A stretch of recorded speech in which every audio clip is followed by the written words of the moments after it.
Squeeze page elements. Here are the essential ingredients of your squeeze page. First, you have the attention getter. This is usually your headline or header graphic. Next would be the benefits.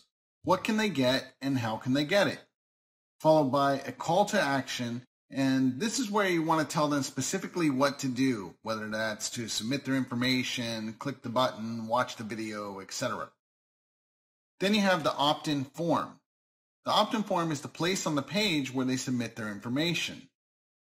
Here's a little tip. If you're asking them to fill out a form, you want to limit that form to a maximum of 5 questions whenever possible. So let's talk about opt-in forms. Opt-in forms are a collection of input form fields that allow a user to add their information to your database for future marketing interaction. This can come in the form of emails, a telephone call, snail mail or regular mail, as we call it, text messages, or any other form of media. Generally, it's a good idea to match your future correspondence with the initial correspondence method. However, adding additional media types can also produce some great results. It's important to let people know roughly how often you're going to be contacting them in the future. Nothing you can do will ultimately keep them from smacking that spam button, but letting them know how often they'll hear from you is definitely a step in the right direction. Opt-in forms differ from landing pages in that they are generally added to a page of content or a landing page, where a landing page is the container that will contain the opt-in form.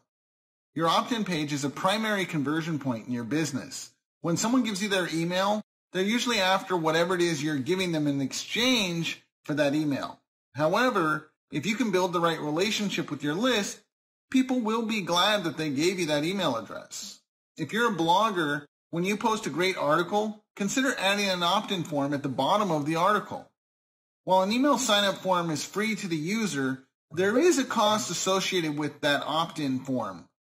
That cost is to them, and that cost is time and attention.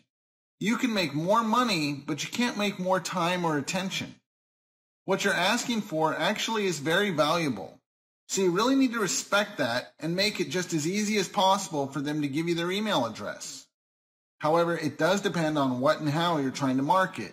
If you're moving a customer through a sales page, the opt-in form on that page might distract them from a potential sale.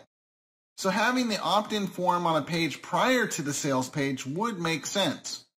While it may cut down on overall eyeballs that visit your sales page, the people that do visit will, by nature of the opt-in, be more interested in what you have to say.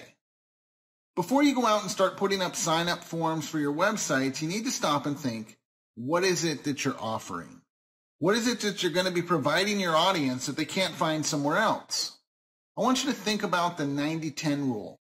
That rule says that in order to receive something from someone on the internet, you need to be giving them 10 times the value. So whatever they are giving you, in this case, be it an email, you need to be giving them at least 4 to 5 times, if not 9 to 10 times as much value in return.